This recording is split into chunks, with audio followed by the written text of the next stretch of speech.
Maybe that's enough. Stay here.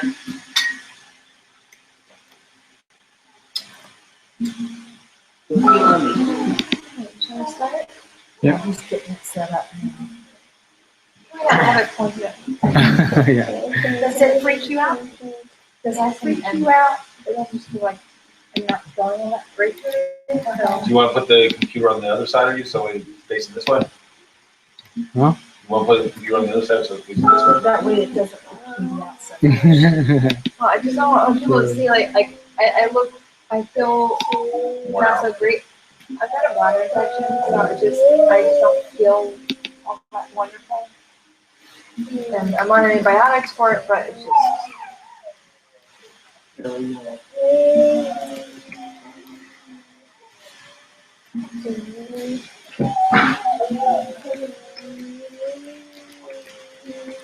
had it for a week and a half before the doctor finally figured out that's what it was. They didn't think that's what the case was until they did the culture. Oh yeah, that's what.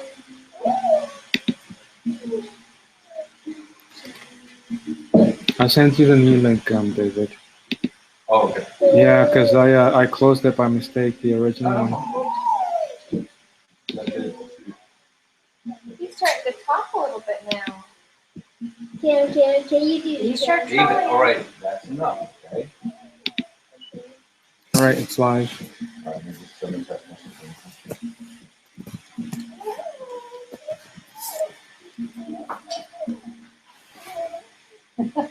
Listen to him code. No Google Hangouts, they're stickers. You're gonna say like that? No.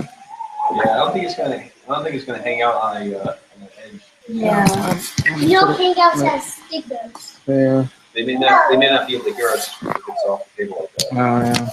That was the issue. Yeah, I gotta get the. I'll set it up. Next Shabbat, I have a camera. Is it plugged in for the power? Yeah. Okay.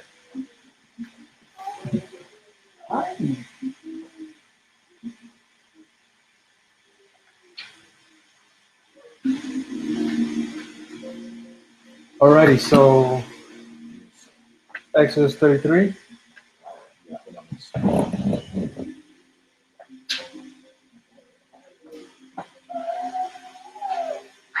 Yeah. Okay, we're gonna have to get. And it's a new link that I sent you. Oh. All right.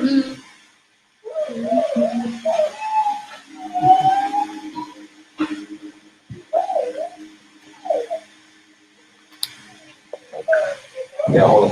Hold on just a second.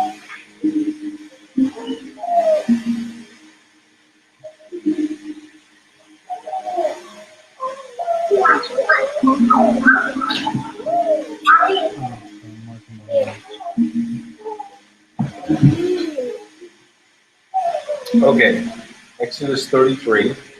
And Yah said to Moshe, "Come, go up from here, you and the people whom you have brought out of the land of Mitzrayim, to the land of which I swore to Abraham, to Yitzchak, and to Yaakov, saying, to your seed I give it.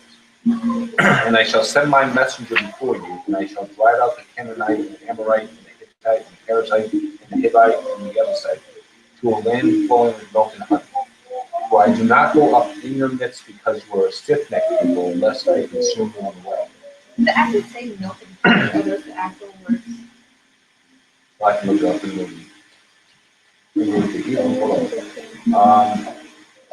Halab, which means milk, and there's honey, and Debash, which means to be gummy, and by analogy, syrup or honey, from the stickiness. The mechanical refers to a land issuing fat and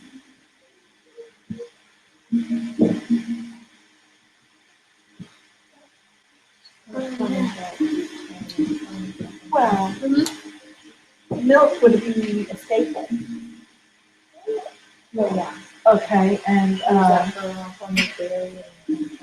mean, make their cheese, that it was a staple for them and everything. And honey, sweetness, you know.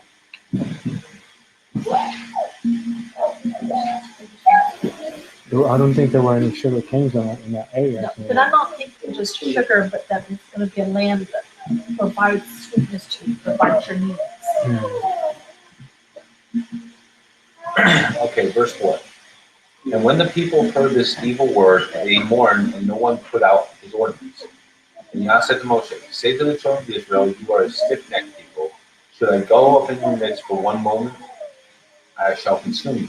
And now, take off your Hold on a ornaments. minute, when the people heard this evil word, so they considered what he just said That an he evil would- word. Well, he said that he would not go up in their midst because they are stiff-necked people, lest he consume them on the way. Let me look at Oh, for I do not go up in your midst. That's the evil word. Okay, Yeah, it's like Ra, which means evil or negative. right. So, okay. Okay. And Yah said to Moshe, say to the children of Israel, you are a stiff-necked people. Should I go up in your midst for one moment? I shall consume you. Now take off your ornaments, and I shall know what to do to you. So the children of Israel took off their ornaments at Mount Horeb. And Moshe took his tent and pitched outside the camp, far from the camp, and called it the tent of meeting. And it came to be that everyone who sought Yah went out to the tent of meeting, which was outside the camp. And it came to be that whenever Moshe went out to the tent, that all the people arose, and each man stood at his tent door and watched Moshe until he entered the tent. And it came to be when Moshe entered the tent that the column of cloud descended and stood at the door of the tent. And he spoke to Moshe. And all the people saw the column of cloud standing at the tent door, and all the people rose and bowed themselves, each one at the door of his tent. Thus Yah spoke to Moshe face to face as a man speaks to his friend. And he returned to the camp, but his servant Yehoshua, son of Nun, a young man, did not know his. And Moshe said to Yah, see, you are saying to me, bring up this people, but you have not made known to me whom you would send with me, though you have said, I know you by name, and you have also found favor in my eyes. And now, please, if I have found favor in your eyes, please show me your way, and let me know you that, so that I find favor in your eyes, and consider that this nation is your people. It's like a whole point question. Imagine saying It's like it. saying that, like, I know that you know that I know that you know that you, I know that you know that. It's like, well, wait, what?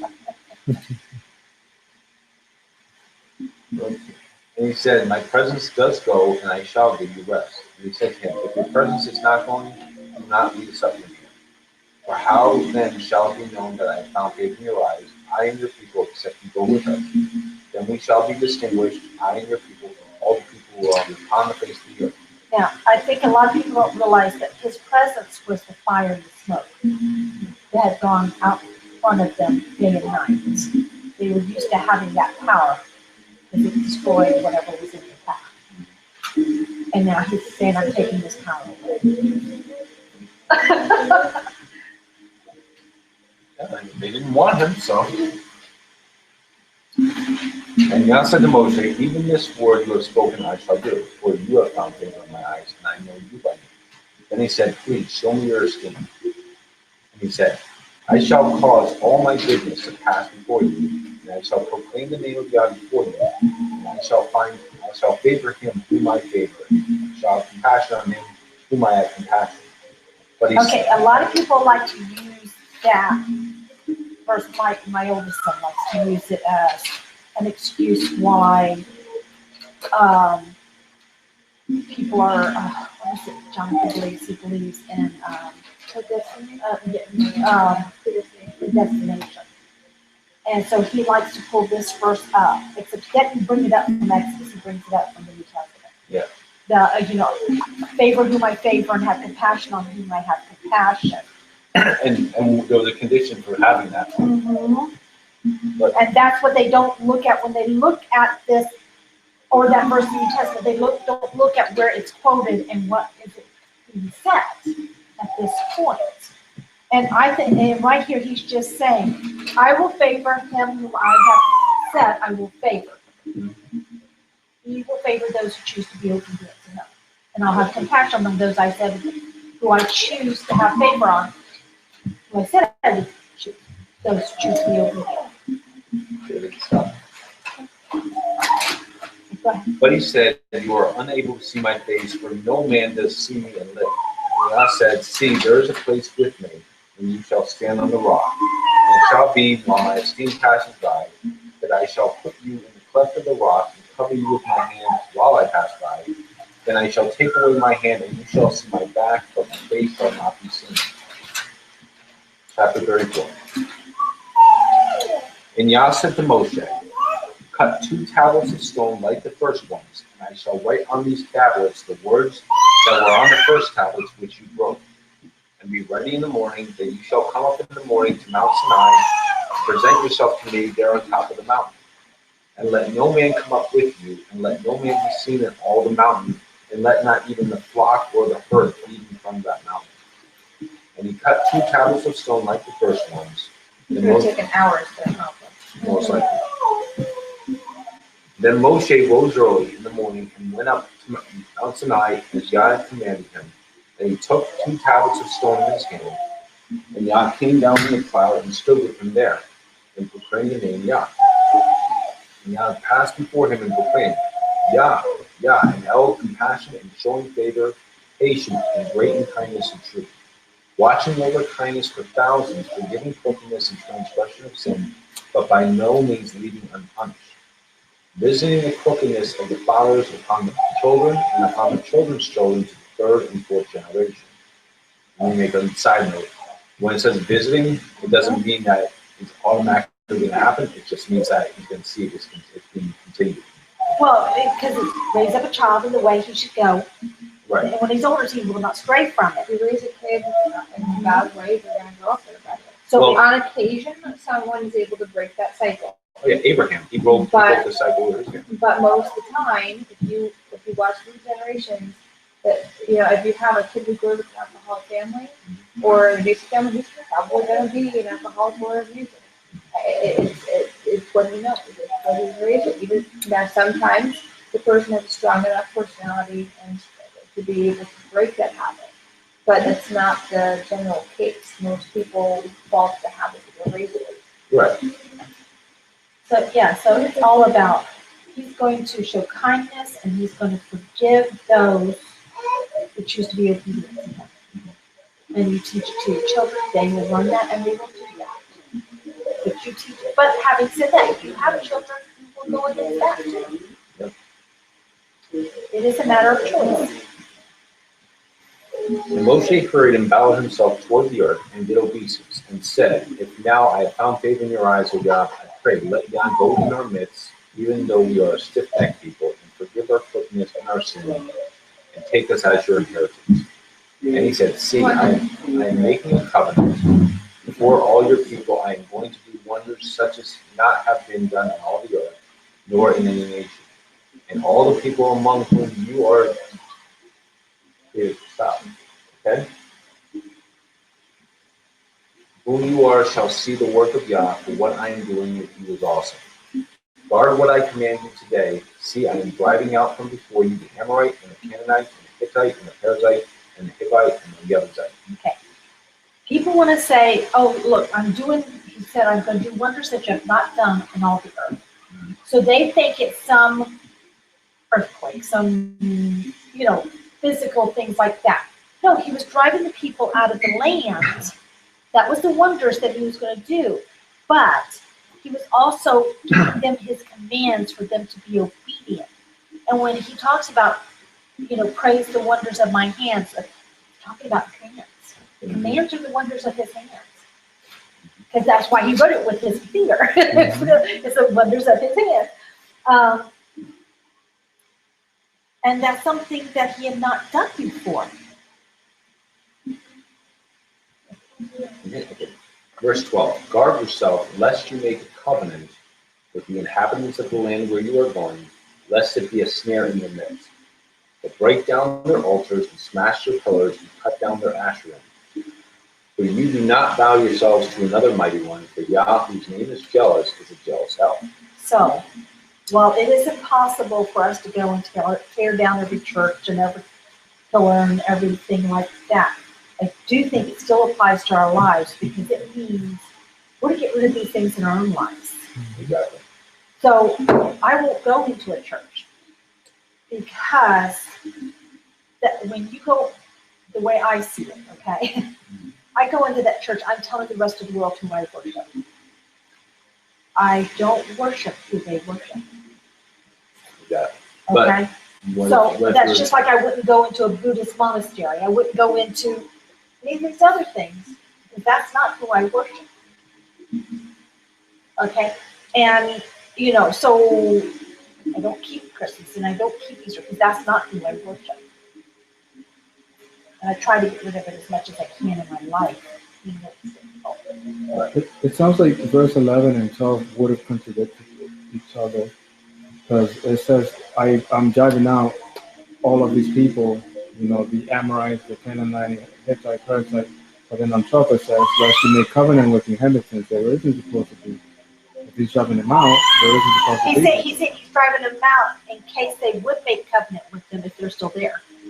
Well, remember, there's another precept. He said that the certain lands, he would send hornets to drive them out, but not all at once, but little by little, until they become numerous enough to overtake the land themselves. But he did allow some to stay. Continue? Yep. All right, verse 15. Lest you make a covenant with the inhabitants of the land, and they door after their mighty ones, and slaughter their mighty ones, and one of them invites you, and you eat of his slaughterings. And you take of his daughters for your sons, and his daughters door after their mighty ones, and make your sons go after their mighty ones. I think that's, what we're talking about, when Paul said that, for conscience sake, as far as like that, it's like you don't ask for conscience sake. If they sacrifice, don't ask for conscience sake.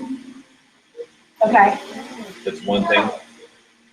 Well, here, okay, the way I'm taking this first, because he says that they whore after their mighty ones and they slaughter to their mighty ones, and one of them invites you to come to that slaughtering and then eat of it. Right, and you're then participating. You're participating in it. But if you weren't part of, let's say you went to the store and you bought some meat and you don't know, I don't think that applies. Because you don't, that's what Paul was saying about don't ask for conscience sake. Yeah, because you don't, they're pagan, they're nothing. So if they did it and they're selling it on the street market and I buy it, it's not going to hurt me that they did it, or even if they prayed over it, because this is the way I see it, because their God means nothing, their God is nothing. Right. However, if I go and participate in it, then I'm worshiping their gods, and then it's a problem. Right. But I do not believe I would be cut off from eating the meat that someone may have prayed over, You will probably be or something like that. given the wrong impression. An example. If I go to a Muslim shop where they sell halal. Okay, see, I wouldn't purposely go to a Muslim shop because of what they believe and what they do. I would not. I try to stay away from anything that says halal, knowingly, knowingly, because they might see me there with somebody. Oh, the guy's Muslim, so I don't want. But there's a lot of stuff that says halal, and it has kosher symbol on it too. And there's I have found products that have, they've paid to have both symbols to be able to sell to a larger, Basically halal and kosher, it's like one's Islamic, one's Jewish. Basically say it's clean. Yeah, they not halal though. They do a specific prayer or something. Yeah. And see, that means nothing to me, because their God is nothing. He doesn't exist. And their God didn't make the meat. And right, make the animals. Yahweh made it.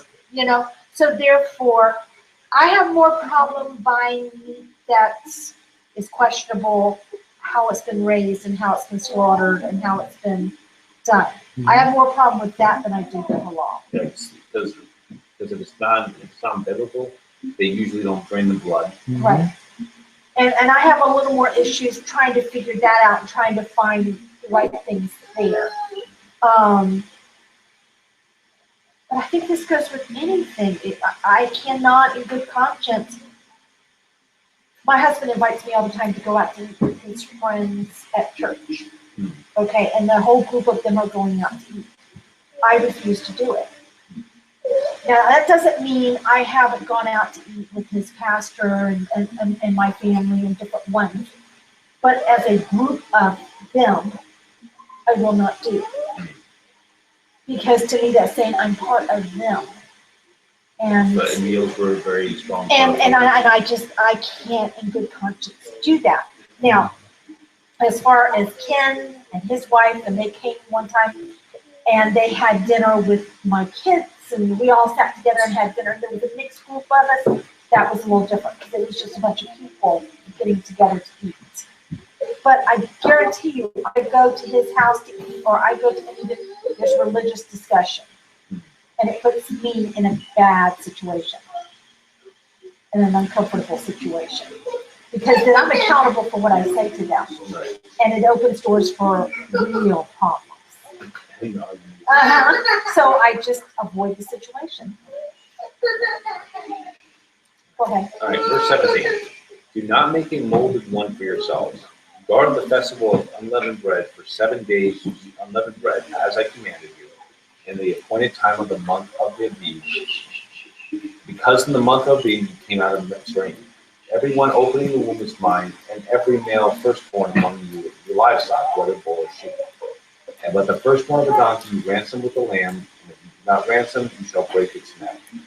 Every firstborn of your sons you shall ransom, and they shall not appear before me empty-handed. 6 days you work, but on the seventh day you rest. In plowing time and in harvest you rest. And perform the festival of weeks for yourself, of the first fruits of the wheat harvest, and the festival of ingathering at the turn of the year. Hold on, go back to verse 20, where it talks about you ransom. We have a great example of that in scripture. I can't remember her name. She couldn't have children, and he finally gave her a son. Samuel's mom? Yes, Samuel. I can't remember her name anyway. So she did not ransom him. She gave him to Yahweh. She did not pay a ransom for him to keep him. Because if you pay the ransom, then that means the son gets to stay with you. The firstborn gets to stay with you. She did not. She let Yahweh have him. And he stayed with Yahweh. And that, she promised him though? but that is part of what Torah says. The firstborn is supposed to be Yahweh's. Firstborn was supposed to go serve at the temple. The firstborn was to be Yahweh's. They can ransom the firstborn so that doesn't go there anymore. Hannah. It stays with the family. Yeah, Hannah. They stay with the family. So she was just doing what Torah said. She was saying, I will not ransom him. That's what she was saying to Yahweh. I will not pay the ransom. I will just let you have him. She wasn't doing anything that was not supposed to be done or unusual. He became a prophet, and I believe, I was trying to find the verse that we found not too long ago that says if you have a Levite living in your midst, or someone whose heart calls to them to be obedient. Do you remember where that was? Then they are to sell their inheritance and go live with their brothers, the Levites, which I don't think it's saying that they were literally lineage Levites, but they were a Levite of heart. And I think that's where this comes from. And that's what she did. So it ties in together and gives a bigger picture. So Samuel did work in the temple and all. He was a prophet. And he's the one who anointed Saul, King Saul. Now only priests were allowed to anoint. So that's an interesting.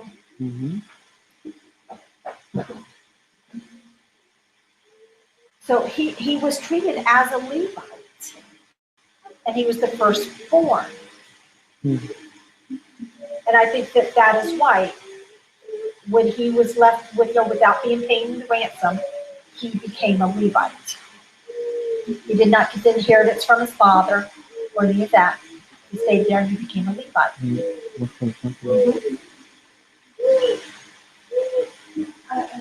Anyway, if you do find it, let me know, because I could not find it. I tried and I could not find it. Look for it later, that's fine. Okay, honey. All right, so we are on verse 23. It's inside the computer. 3 times in the year, all your men are to appear before the Master God, the Elohim of Israel. For I dispossess nations before you, and shall enlarge your borders, and let no one covet your land when you go up to appear before Yah your Elohim 3 times in the year. Do not offer the blood of my slaughtering with leaven. Do not let the slaughtering of the festival of the Passover remain until morning. Bring the first of the first fruits of your land to the house of Yah your Elohim. Do not cook a young goat in its mother's milk. And God said to Moshe, write these words, for according to the mouth of these words I have made a covenant with you and with Israel. And he was there with Yah 40 days and 40 nights, and did not eat bread, and he did not drink water. And he wrote on the tablets the words of the covenant, the 10 words. And I think this is the exact same example of Messiah, 40 days, 40 nights. Didn't eat bread and water. And it came to be when Moshe came down from Mount Sinai, while the 2 tablets of the witnesses were in Moshe's hand, when he came down from the mountain, that Moshe did not know that the skin of his face shone since he had spoken with him. And Aaron and all the children of Israel looked at Moshe and saw the skin of his face shone, and they were afraid to come near him. Now, interestingly enough, Jeff Benner thinks that he had horns, but because the way that, because it means to shoot forth. But and he's actually citing a statue that has little horns on it, but it's like. I don't think so. But the rays of light. Yeah, I know. Yeah. It's saying that the horns were the same word as the rays of light, and I think that's why he's talking about that. Yeah, but I mean, but it says that like I always say, you have to look at Hebrew in the context and how they're saying it. If you think about, okay, he shined light, and the sun has horns, being the rays and all that stuff. That's what it means. Yeah. It doesn't mean that he has. But Jeff Benner is the one who came up with that. Yeah. But Moshe called out to them, and Aaron and all the rulers of the congregation returned to him, and Moshe spoke to them. And afterwards, all the children of Israel came near and commanded them all that Yah had spoken with him on Mount Sinai. And when Moshe ended speaking with him, he put a veil on his face. But whenever Moshe went out before Yah to speak with him, he would remove the veil until he came out. When he came out, he spoke to the children of Israel and what he had been commanded. And the children of Israel would see the face of Moshe, that the skin of Moshe's face shone, and Moshe would put the veil on his face again until he went to speak with them. And that's the end of the short portion. Alrighty, First Kings. Yep. 1 Kings chapter 18, verses 1 to 39. Okay. And after many days it came to be that the word of God came to Eliyahu in the 3rd year, saying, Go present yourself to Ahab, and I give rain on the earth. Therefore Eliyahu went to present himself to Ahab, and scarcity of food in Shomron was severe.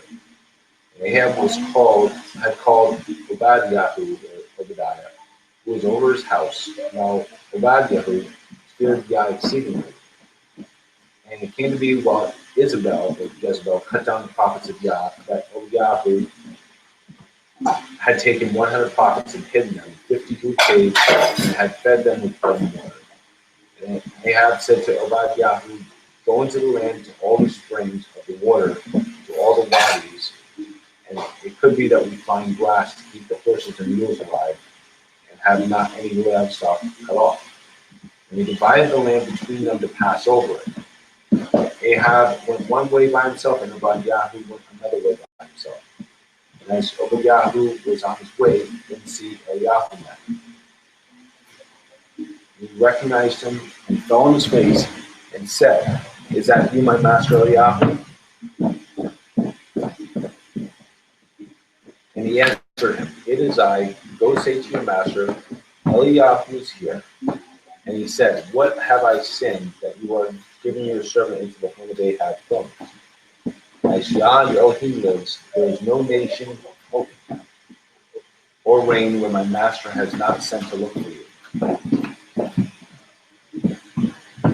And when they said he was not here, he made the nations swear that they could not find you. And now you say, Go say to your master, Eliyahu is here. And it shall be, as soon as I am gone from you, that the Spirit of God takes you away to a place I do not know, and I shall come to report to Ahab. And when he does not find you, he shall kill him. but I, your servant, have feared Yah from my youth. Was it not reported to my master what I did when Isabel slew the prophets of Yah, how I hit 100 men of the prophets of Yah, 52 a cave, and fed them with bread and water? And now you say, go say to your master, Eliyahu is here, then he shall slay me. And Eliyahu said, as Yah of hosts lives, before whom I stand, I shall indeed show myself to him today. Obadiah then went to meet Ahab and informed him, and Ahab went to meet Eliyahu. And it came to be, when Ahab saw Eliyahu, that Ahab said to him, is that you, O disturber of Israel? And he answered, I have not disturbed Israel, but you and your father's house, in all that you have forsaken the commands of God, and you have followed the Baals. And now send and gather all Israel to me at Mount Carmel, the 450 prophets of Baal, and the 400 prophets of Asherah, who eat at Isabel's table. Ahab then sent for all the children of Israel and gathered the prophets of Mount Carmel. And Eliyahu came to all the people and said, how long will you keep hopping between two opinions? If Yah is Elohim, follow him, and if Baal, follow him. But the people answered him not a word. They hopped between two opinions. So they were trying to serve both, and he clearly says you cannot have two masters. Yep. You'll serve the one and hate the other. Behold the one, despise the other. Uh-huh. You have to choose. There's no in between. There's no walking the fence. You choose one way or the other. Exactly. And Eliyahu said to the people, I alone am left a prophet of Yah, but the prophets of Baal are 450 men. Now let them give us 2 bowls. Let them choose one bowl for themselves and cut it in pieces and lay it on the wood, but set no fire. And I prepare the other bowl and shall lay it on the wood, but set no fire. And you shall call on the name of your mighty one, and I call on the name of Yah. And the Elohim who answers by fire, he is Elohim. So all the people answered and said, the word is good. And Eliyahu said to the prophets of Baal, choose one bowl for yourself and prepare first, for you are many. And call on the name of your mighty one, but set no fire. So they took the bowl which was given them and prepared it, and called on the name of Baal from morning to evening, even until noon, saying, O Baal, answer us. But there was no voice and no one answered. And they left about the altar which they had made. And it came to be at noon that Eliyahu talked to them and said, cry aloud, for he is a mighty one. He is meditating, or he is busy, or he is on a journey, or it could be that he's asleep and has to be awakened. Oh, he was not. And they cried aloud and cut themselves according to the wound with knives and spears until the blood gushed out. And it says in Torah not to cut yourself. And it came to be when midday was past that they prophesied until the time of bringing the evening offering, but there was no voice and no one answered, and no one paying attention. Then Eliyahu said to all the people, come closer to me. And all the people came closer to him, and he prepared the altar of Yah that was broken down. And Eliyahu took 12 stones according to the number of the tribes of the sons of Jacob, or Yaakov, to whom the word of Yah had come, saying, Israel is your name. And with the stones he built an altar in the name of Yah. And he made a trench around the altar large enough to hold 2 sails of sea. Okay, so now, these 12 stones, when I went back and I looked at, was it Moses? It was in a couple of weeks ago, the Torah portion. Might have been Abraham, but I think it was Moses. And he made the altar, and it talks about the 12 stones. And I think he did the same thing. He took the 12 stones and made an altar. And the 12 stones represented the 12 tribes. And that is another reason why I think that the stones on the high priest's chest represent the altar. The 12 stones should be the altar. So it does make me wonder if that was a regular thing they did, is that they made the altars out of 12 stones. Does it make sense when it says in Revelation that he was fixed on the altar? You know, it could not be. It might not be. You know, Well, it's set in the dwelling place. It might not be an actual physical altar.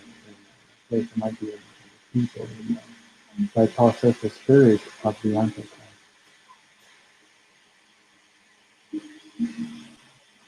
Well, even the Roman Catholic Church calls their Sunday a mark, Hmm. and Yeah. the mark of the beast. Yeah. Okay. Okay, so we're in verse 33. And he arranged the wood and cut the bull in pieces and laid it on the wood and said, fill your 4 jars with water and pour it on the burnt offering and on the wood. Then he Hold on a said, minute, can we turn that off? Yeah. That's a little distracting for me. Thank you. then he said, do it a second time, and he did it a second time. And he said, do it a third time, and he did it a third time. And the water flowed around the altar, and he filled the trench with water too. And it came to be at the time of bringing the evening offering that Eliyahu the prophet came near and said, Yah Elohim of Abraham, Yitzchak, and Israel, let it be known today, you are Elohim in Israel, and I, your servant, have done all these matters by your word. Answer me, O Yah, answer me, and let this people know that you are Yah Elohim, and you shall turn their hearts back to you again. Then the fire of Yah fell and consumed the burnt offering, and the wood, and the stones, and the dust, and it licked up the water that was in the trench. And all the people saw and fell on their faces and said, Yah, he is the Elohim, Yah, he is the Elohim. And Eliyahu said to them, seize the prophets Baal, do not let one of them escape. So they seized them, and Eliyahu brought them down to the Wadi Kishon and slaughtered them there. And Eliyahu said to I think it's Ahab, only up to 39. Yeah. It's crazy how like generation after generation they still ended up serving the calf. Oh, yeah. Well, he'll do It's something insane. great and they'll, oh, yes, he is. And then not much time will go by and and we're They no went back. different. Yeah, they went We're back no different.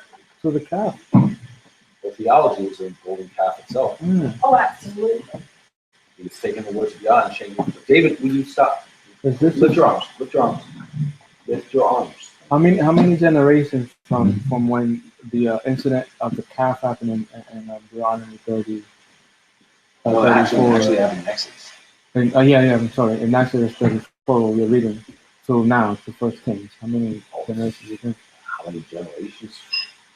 Because like all those people were of the first generation that came out of Egypt, and they all died because of that. Well, if we look at the timeline of the kings and get the timeline of all the kings, you would see each king could be about a generation, right? Yeah, because usually when a king died, then his son would be successor, or they would choose someone else. He had no son. But usually they had a son. Of course, I don't know what king this is what. Who was the king during this time? Ahab. Okay. Was he of Israel? Yeah, he was in Israel. And Jezebel, his wife. Yeah, I know Jezebel, I just couldn't remember which king.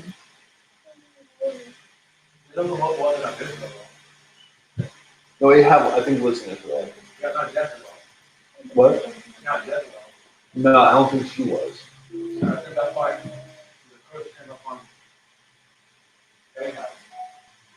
Okay, let's see what we got here. Okay, so now we're on Luke chapter 11, Hold on, verse I'm trying 14. to find out. Here, hold on. If I can get it to come up. I can read it. Let's see. Ahab, oh, it doesn't go all the way back though. Was Jeroboam the first king? No, it was Saul. Saul was the first king of David. Okay, this doesn't go that far. Yeah, Saul and David, then Solomon, then Was it? Yeah, Rehoboam, Solomon. and then it goes on. Oh, here we go. Here we go. I got it. Okay.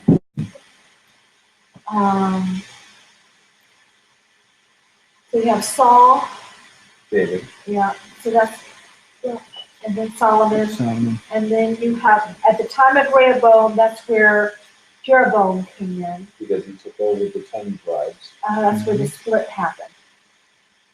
And then there was Ahijah, Baasha, Elah, and then it's Ahab. So 1, 2, 3, 4, 5. Counting David, that's 6. Kings. Wow. and they still kept the same tradition of trying to follow other guys. Well, and he told them that if they made covenant with these other tribes, Mm-hmm. these other countries, it would cause them to fall. And look at who Ahab's wife is, It doesn't show you that. Jezebel. Yeah. Oh, yeah, it does show you that. Yeah. She's like she was a priestess of somewhere else, and that came, But look at all Solomon. of What the happened gods. with Solomon? Exactly. It destroyed Solomon. Mm-hmm. Like in the Testament of Solomon, it says that he did an act of worship to one of his wives' gods, because the priests of that nation told the woman, do not sleep with Solomon. Mm-hmm. And so she convinced him to do the act of worship, and when he did it, he said he felt the Spirit of God leave him. Yeah, but if you intentionally set out, it is one thing when you do it not knowing. When you don't know, yeah. He forgives, and he And says think he about looks at the heart, and he judges the heart. So if you do things unintentionally, he sees that, he gives you the opportunity for teshuvah. But if you do it intentionally, It's very easy. he has no patience for Doing things that. on purpose is very, And yet very he easy. still gives us an out. Mhm. It's like the old saying. It's like the saying that recently started, not probably a while ago. It's better to ask forgiveness than permission. That's the attitude. See, and he will not tolerate it. That shows your heart is not to be repentance. That's the attitude of mainstream Christianity, because I grew up from that. Yeah. I do something, okay, I'll just repent on Sunday. Because The mindset that's is, how that my mentality was No. back but in it's the the day. mindset that, well, Jesus, it's pays for past, present, and future sin. Doesn't matter what I do, because it's not of works. But look at Solomon. Grace He abounds destroyed David, the immensely. kingdom David had set up, because right after him, his two sons split the kingdom because of his. Mhm. Well, it wasn't. Wait, Jeroboam wasn't the son; he was a servant. I know, but still, that's when it split. That's when it split up. Mhm. All because Solomon did not stay in covenant with Yahweh. He decided to marry outside. So we're in the book of Luke, chapter 11. We're going to go verses 14 through 20. Luke 11.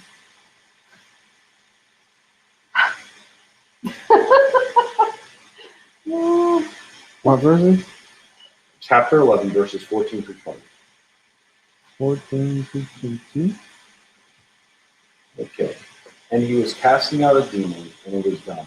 And it came to be when the demon had gone out that the dumb spoke, and the crowds marveled.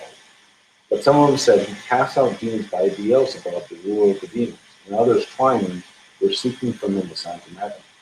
And he, knowing their thoughts, said to them, every reign divided against itself is laid waste, and a house divided against a house falls.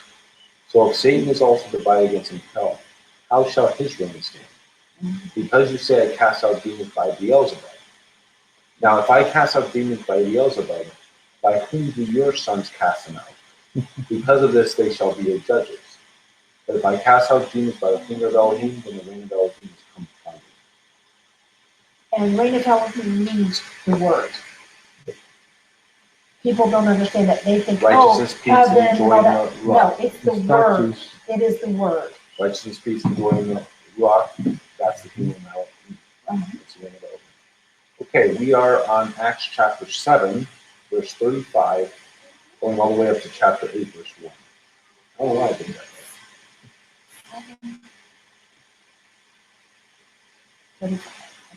Okay. This Moshe, whom they had refused, saying, who made you a ruler and a judge? This one Elohim sent to be a ruler and a deliverer by the hand of the messenger who appeared to him in the bush. This one let them out after he had done wonders and signs in the land of Mitzrayim and in the Red Sea and in the wilderness 40 years. This is the Moshe who said to the children of Israel, Yah your Elohim shall raise up for you a prophet like me from your brothers, him you shall hear. This is he who was in the assembly in the wilderness with the messenger who spoke to him on Mount Sinai, and with our fathers who received the living words to give us. Okay, so explain this to me. I'm not saying that facetiously. He's going to be a prophet like Moses. You're on 18? Then he would not teach anything other than what Moses taught. Yeah. So there's no new way of salvation. There's no new way of walking. There's nothing. There's definitely no new people or no dispensation. No, okay, the Right. Jews failed, so let me go with this people. Now I'm going to have two people. That's not what it says here. He spoke the word that was given to him by his father, Mhm. just like Moses did. Mhm. And it's not a different word. It's the same word, and the same, quote, salvation that they had is the same one we have. Yeah, John 7:16. My doctrine is not mine, but his who sent me. Yes. So It's how no difference. I still don't get it. How in the world did it change them? Because people, okay, it's insane. because they incorporated with, what's the name of that one that was so big in Rome? Roman soldiers were really big into it. Mithra. Yeah, Mithra. Mithra had a Exactly savior. the same He had thing. the same blood stuff. He had the Mhm. same baptisms. Everything. You look at it. There, they had a Messiah. They found the faith. It falls exactly in line with the Messiah that is taught in the church. Mhm. When I first was learning Torah and I came upon this, it shook me. Because then I'm saying, Mithra then is- that messed me up, because then I thought, like, then who's the Messiah I've been worshiping, and what am I supposed to worship? And it made me really doubt Messiah at that time. So that's why I really started studying Messiah in Torah and realized I was taught a different The Messiah. worshippers of Mithra do the Eucharist, everything. Everything. In fact, And it's Mithra all was from actually Mithra. born 3 days after the winter solstice. Yeah. It's all of Mithra. And I was taught a different Messiah. I was not taught the Messiah of Yahweh's word. Mhm. And that's when I learned I better learn the Torah to really understand my Messiah and know what lines up. That's why we have to do things differently, completely differently, the opposite of what we've learned. No, we just have to do it according to what God instructed. Exactly, because if we continue on, we're just worshiping Mithra. Yeah, we continue that way. We're doing just the same Mithra worship, Mhm. and we're worshiping a different Messiah. We're worshiping a different Yahweh. I wouldn't even say worshiping, because he didn't say for us to worship him. Mhm. He pointed to the Father. If you notice, every time you look at Messiah, it doesn't say worship. We are obeying because we Yeah. have to obey You His word, to do the proclaim word of God. that you walk the way he walked, Exactly. and you've learned from him. You proclaim that, The testimony. but you worship Yahweh. Mhm. I love that verse in Revelation. It says, those who follow the testimony of Yeshua and keep the commandments. Which are one and the same. The testimony is the Mhm. commands. Yeah. That's what people want to say. Oh, his testimony is different. No, Mhm. that's what he walked. That's what he testified of. Mhm. The commands. Yeah, he testified about That the was word his of God. testimony. So That's the verse I always show people when they're like, "Oh, yeah, we're not supposed to follow the commandments." I go, "Guess what about Revelation?" It's Revelation. Well, you just take them back to Matthew 19, Luke 18, Mark 10, all of which, when the rich young ruler said, "What must I do to inherit eternal life?" To keep the commandments. And it's because they lead you to be closer to Yahweh. Mm-hmm. They lead you to cling to him. They lead you to walk the right path. I think you find sincerity and you find simpleness when you follow Torah. Oh, absolutely. Other than things of men, because you think you know stuff, and then you stop there. I could speak about it because I went to like seminar and stuff like that. And Yeah. I thought I knew. I was like, oh wow, see, I know this, I know that. But when you come to the simpleness of the word, you're like, oh my goodness, I don't know anything. It is. It's insane. It is so simple. And Yeah. so he has made it so easy. That's why he said, the word is not too difficult. And that's why I believe, Man makes it difficult, but it's not. we can fight with other groups, we can fight with other people in regards to, it's this day, it's that day, or whatnot, what's this. But if you just read the Word of God, I believe that all the answers is in the Word of God, or else God is a liar, because and God is judging me for something He put so difficult on this earth for me to follow, pretending like that I knew it, which I didn't know, but it's in the Word. That's why I refuse to believe that. He says the word is not too difficult for you. Exactly. That's why I refuse to believe, people saying that, Places it's near you. one cannot. It's not up in heaven where You have to go get it, or one it's not. cannot follow it. this and this and that, It but is near it's you in that the you word. can do it. Yeah. It's It's not in across the the sea where someone has to go But over we it. have to seek it out. Mhm. And unfortunately, or fortunately, actually, we live in a day and age where we have access to Amen. find the things that have been taken away, Yes. like Enoch and like Jasher, that fill in blanks. I still say in reading them, they cannot contradict Torah. Yeah. Anything contradicts Torah, I have to take a step back and look at it. Right. And make sure it's not my understanding. Go, That's in Haley. Well, like contradiction. second Timothy 3:8, it actually mentions Janus and Jambres, which Mhm. doesn't mention anywhere in Torah, but it does mention in Jack. Exactly. Yeah. Yeah. Well, then there's an apocryphal book, and it's crazy, and Oh, but you should read it. I keep finding Enoch mentioned About in Paul. the Tanakh. Yeah. Not just the word Enoch, they quote scriptures in the Scripture, Tanakh Yep. from Enoch. Yep. So that tells you something, you know? Yeah. Um, I think Enoch, Yasher, and those particular books are very important in understanding the purpose. I mean, even Paul the Apostle quoted from it. And he didn't need to because he knew the first 5 books of the Bible left and right because he grew up in that. But Enoch was in the first, Yeah. or the Jasher, it was Jasher. Yasher, yeah. Jasher was in the Tanakh. Yeah. And Yeah, so Paul, ranges from Genesis to Joshua. so Paul would have known All of that. Jasher. Mm-hmm. And, you know, as far as the other things that are the calendar and all of that, I think his intent is we study it to come to an understanding and prove things out for ourselves, but not be so set that we can't hear. Mm-hmm. And as long as we are doing that and we are doing our best in that, he sees that. Mm-hmm. But if we get into where we're making a ritual to where, no, we have to do it this way because this is the way we've always done it, or this is the way we've decided to do it, then we have a problem. Mm-hmm. Because we're no longer doing it Because- in his instruction. Because I can keep it one day and I can invite all of y'all to come and be there, and he will honor that because where the intent of the heart is. Mm-hmm. Is, you know, and then y'all keep your thing that you believe it should be, and I go and be with you. There's no controversy about it. We're doing the best we can do about it. And I think that's what's important. We should, since the day is approaching, we should pick next Shabbat to study this further.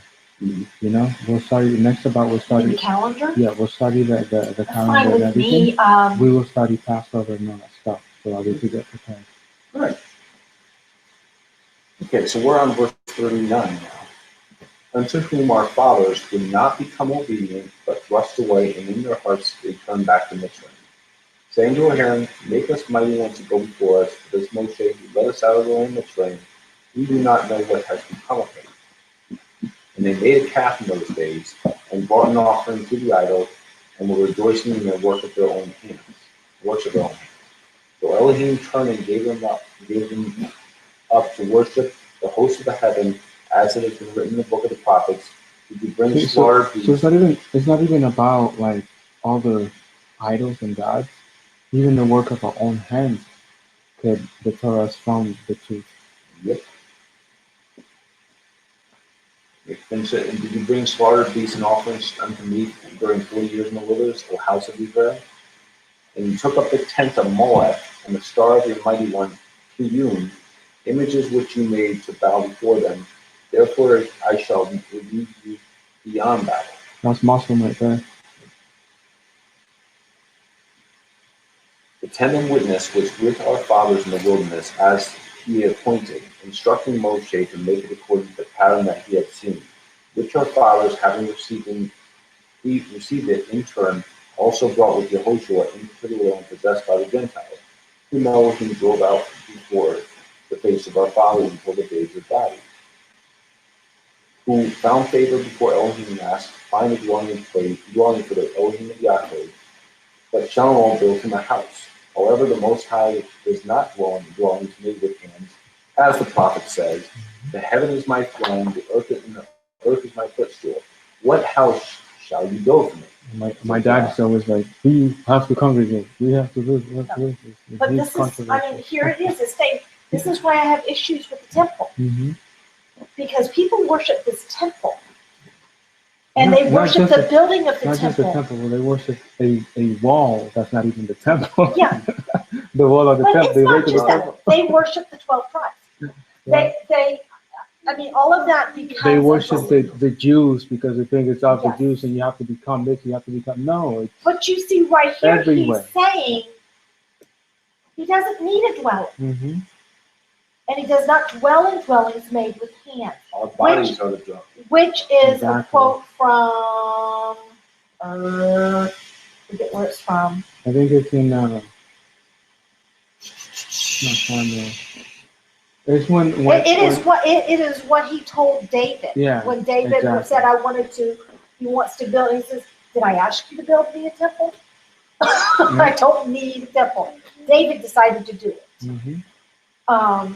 That's why I question it greatly that there should have ever been a temple made. I think David did it out of greediness and out of showing off. Yeah, that's Because what if you see his lifestyle, he took the Ark of the Covenant from the place where it was not being bothered, to his house so that he could be blessed and everything like that, you know? So my husband likes to bring up, well, David was a man after God's own heart. And I think the key word there is was. yeah, one. He was, when Okay. he was a shepherd, I found he it. was a man after God's own heart. All right, I found it. It's 2 Samuel chapter 7. Yeah, Right. And it says, I'll start from the verse. It says, like, I'll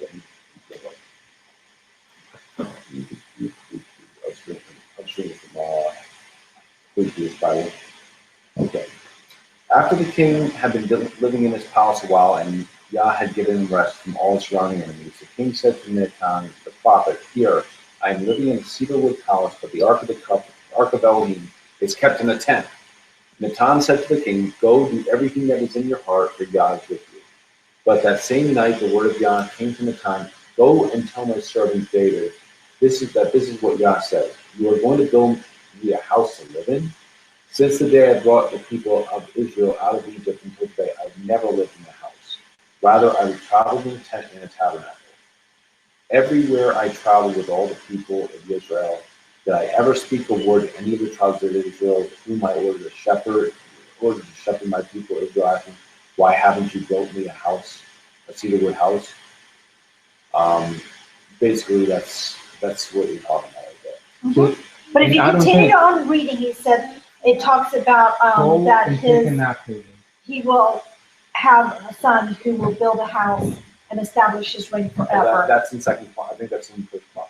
Well, it says it here in 2 Samuel as well. He does build a house for my name, and I shall establish the throne of his reign forever. Now, and I am saying that is speaking of the Messiah, that he is of the lineage of David. He is of that seed. He is going to build the temple, the house of Yahweh, and it will reign forever. I do not believe it was speaking of Solomon.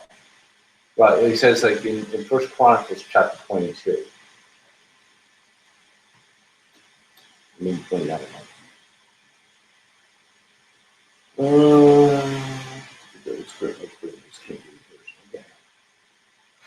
And David said, "This is the house of Yah Elohim, and this is the altar for the burnt offering for Israel." And David commanded to gather together the strangers that were in the land of Israel, and he set masons to hew wrought stones to build the house of Elohim. And David prepared iron in abundance for the nails of the doors and the gate. No, here it is. Verse 6. Then he called for Solomon his son and charged him to build an house for Yah Elohim of Israel. And David said to Solomon, "My son asked for me, it was in my mind to build a house unto the name of Yah Elohim. But the word of Elohim word of Yah came to me, saying, Thou hast shed blood abundantly, and hast made great wars. Thou shalt not build a house unto my name, lest that house shed much blood upon the earth of my sight. Behold, the son shall be born to thee, who shall be a man of rest, and I will give him rest from all his enemies round about. His name shall be Solomon. I will give him peace and quietness until Israel in those days. He shall build a house for my name, and he shall be my son, and I will be his father, and I will establish the throne of his kingdom over Is Israel." it at 2 Chronicles? First Chronicles 22. I mean, that wasn't part of the reading, but it's like what we were discussing. No. I'm glad, and I think I've read this before. And I still say this is David's words. Yep. And I think because the other way contradicts what was just said to him by the prophet. And the prophet said to him, "Tell David," I said, "why are you doing this? I don't need a house." I think everything is a ripple effect. If the tent would have stayed where it was in an attractive place and everything like that, all the nations would have been like, okay, let me go and raid it because it's so lavish and stuff like that. You know, so I think everything happened for a purpose. You know, because there you go, he built a temple, and according to prophecy, the temple is needed to be destroyed and everything like that. Yeah. So it's a procession, a thing. And Yah said to Solomon, if you turn away from my words, I will destroy the temple that you built. Yep. Said to him twice. But, okay, here's the thing. Yahweh allows things. Doesn't mean it was his command to do it. Yep. But he allows, it's like, nation wanted a king. He didn't want there to be a king. But he said, if you want a king, this is going to happen. He allowed it. He said, but you're going to suffer because of it. And I think that that's the same thing here. Like he allowed them to build the temple. He did not want it. He did not desire it because he knew that what would happen if they did. Yep. And that's where we're at now. Is they all talk about building the temple, The interesting is that we see the consequences. Like you allow it, but then you see the consequences of that action that we ourselves do. Like the reason why he allows it is because he wants us to see how futile it is in the first place. Yeah, exactly. We end up seeing the consequence of it. All right, now I'll continue with Acts. All right, verse 40, Acts 7, verse 45. Which our fathers, having received it in turn, also brought with Yehoshua into the land possessed by the Gentiles, whom Elohim drove out before the face of our fathers until the days of David. We found favor before Elohim and asked to find one for the Elohim of Yaakov. But Shelomo built him a house. However, the Most High does not dwell in dwellings made with hands, as the prophet said. The heaven is my throne, and the earth my footstool. What house shall you build for me, says Yah, or what is the place of my rest? Has my hand not made all these? You stiff-necked and uncircumcised in heart and ears, you always resist the set-apart spirit, as your fathers did, you also did. Which of the prophets did your fathers not persecute? And they killed those who before announced the coming of the righteous one, of whom you now have become the betrayers and murderers, who received the Torah as it was ordained by messengers, but did not watch over it. And hearing this, they were cut to the hearts and gnashed their teeth at him. But he, being filled with the set-apart spirit, looked steadily into the heaven, and saw the esteem of Elohim, and Yeshua standing at the right hand of Elohim. Okay, and I don't think he was suddenly filled with set-apart spirit at that point. I think it was that he was already filled. That it's saying, and because he was filled with the set-apart spirit.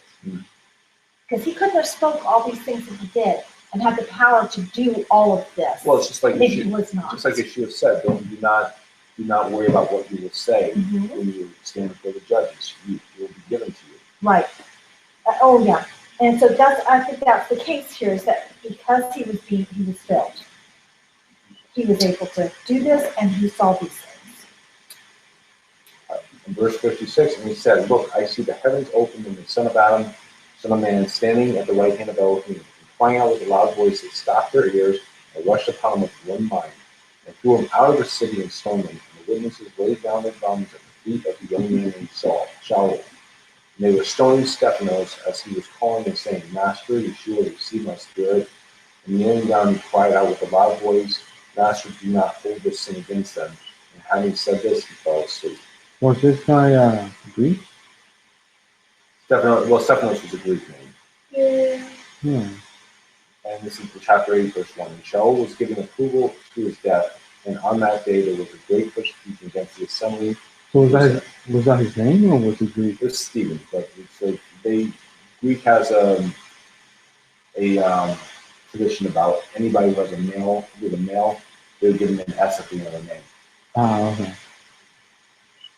Against the assembly which was at Jerusalem, and they were all scattered throughout the countries of Yehuda and Shomron, except the emissaries.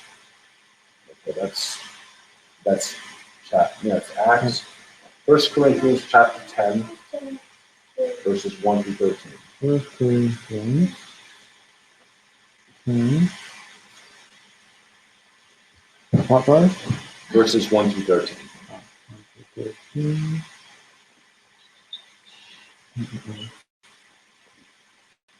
For I do not wish you to be ignorant, brothers, that all our fathers were under the cloud, and all passed through the sea. And all were immersed into Moshe in the cloud and in the sea. And all ate the same spiritual food, and all drank the same spiritual drink. For they drank of that spiritual rock that followed, and the rock was Messiah. The word. Yes. People miss that. Mm-hmm. Yep. It's not about him as a human being. It's the word. However, with most of them, Elohim was not well pleased, but they were laid low in the wilderness. These became examples for us so that we should lust after evil as those indeed lusted. And do not become idolaters as some of them, as it has been written, the people sat down to eat and to drink and stood up to play. And what was their evil disobedience? Neither should we commit whoring, as some of them did, and in one day 23,000 fell. Okay, see? Whoring. Yep. Mm-hmm. Neither let us try Messiah, as some of them also tried, and were destroyed by serpents. Neither grumble, as some of them also grumbled, and were destroyed by the destroyer. All these came upon them as examples, and they were written as a warning to us, on whom the ends of the ages have come. And so that he who thinks he stands, let him take heed, lest he fall. No trial has overtaken you, except such as is common to man. And Elohim is trustworthy, who shall not allow you to be tried beyond what you are able, but with the trial shall also make the way of escape, enabling you to bear it. The word is the way of escape. Let yourself therefore to God. And once again, when he said, he who thinks he stands, work out your own salvation with fear and trembling. Yep, there's our word of working. Do what he says. And that is the salvation he says. He says that the salvation is protection from breaking the command. That is the salvation. Yeah, because his people are destroyed for lack of knowledge. Mm-hmm. So he saves us by protecting us from breaking the command, so that we can be with him. Exactly. All right, the last section is 2 Corinthians chapter 3, verses 1 through 18.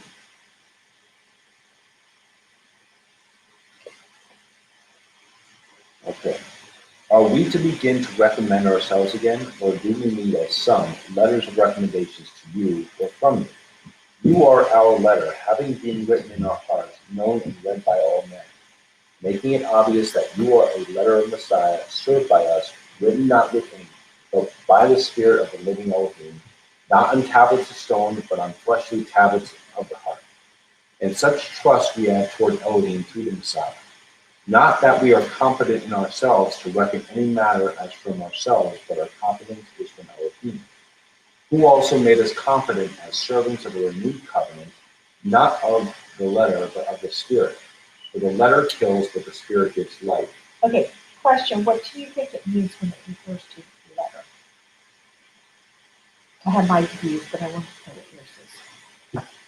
Well, it's like it's like a precept of what it says in John chapter 1, where it's where the law was given by Moshe, but grace and truth came by Messiah. So the letter is the law, and the purpose of it was to administer the punishment if someone broke it.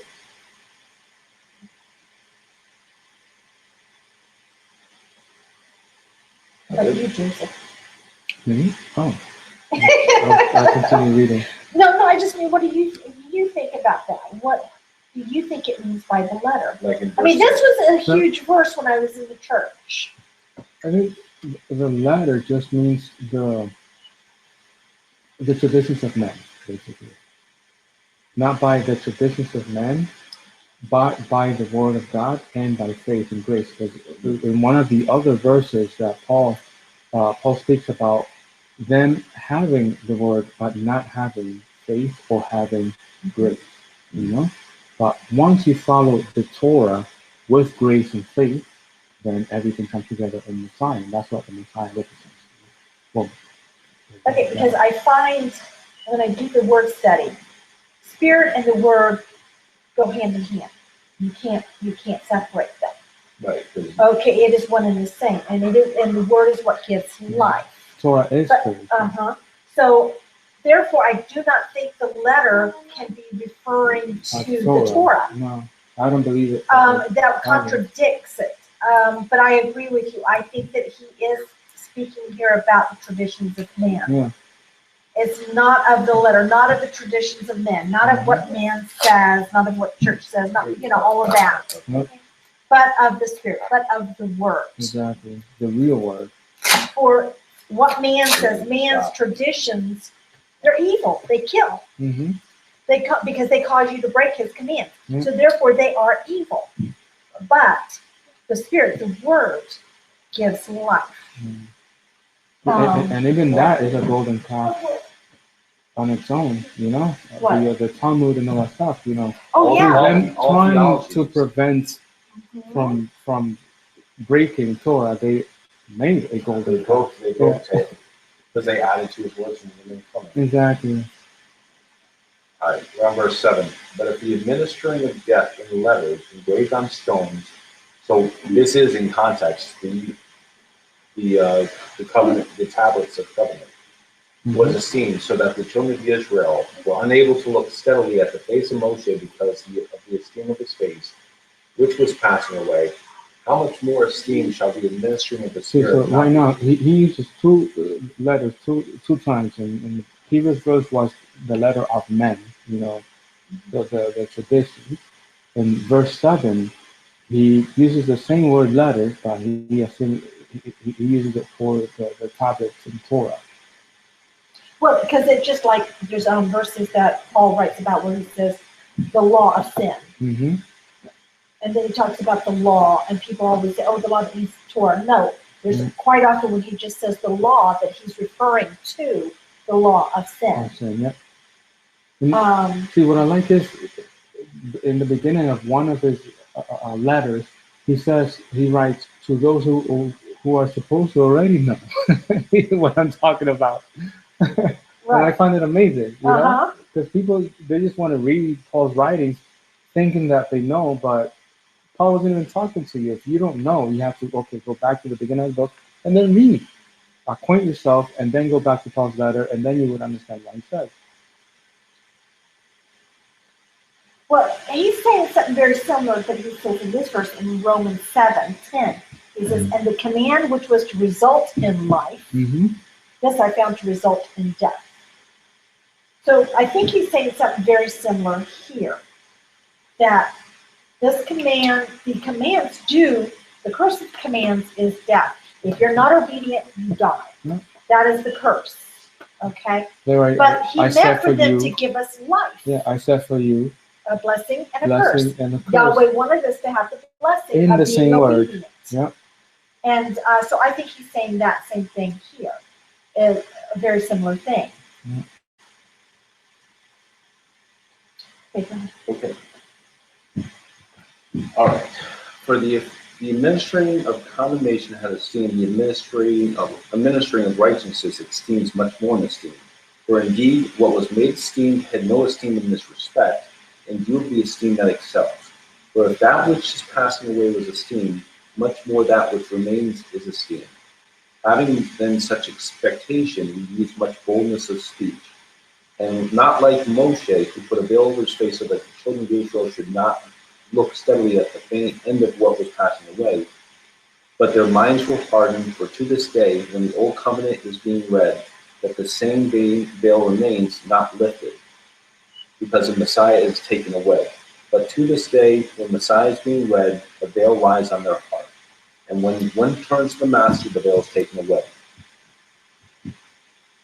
Okay, and I was always taught, that's because Jesus gave us salvation, so the veil is taken away. And I don't think so. No, because it's because he's got to redeem Israel and the Jews. He basically came for his own people. Well, he came for Israel. Israel's not just the Jews. Israel is anyone who chooses to be obedient to Yahweh. That's who Messiah came for. He came for Israel who had gone astray. That's the only ones he came for. But so the veil that lies on their heart, their stiff-neckedness, he helps take it away because he shows them what Torah says. Right. Okay, it's not against I think Torah. that's what verse 18 is alluding to as well. If you read 17 and 19. Okay, go ahead. Okay, now Yah is the spirit, and where the spirit of Yah is, there is freedom. And we all, as with the unveiled face we see as in a mirror the esteem of Yah, are being transformed into the same likeness from esteem to esteem as from Yah the Spirit. And so once we read Torah and attend Torah, we become as Yeshua, the life of likeness. He is the mirror. We're supposed to be looking like him. Right, I agree. We're transformed gradually, slowly, esteem to esteem, little bit by little bit. As we learn the things, we are changed. You're a little bit. Uh-huh. All right. All righty. Is that it? Yeah, that is the end of the Shabbat.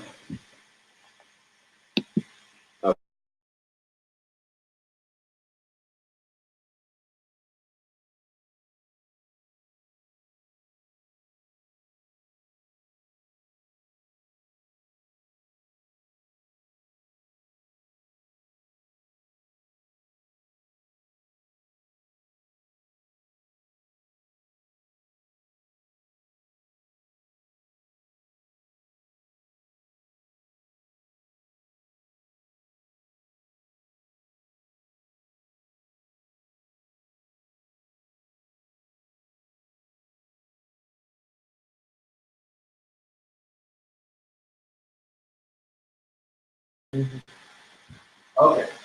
Well, this is what we got, second version 3. We just finished reading. So that was, okay. And Then what was the other one?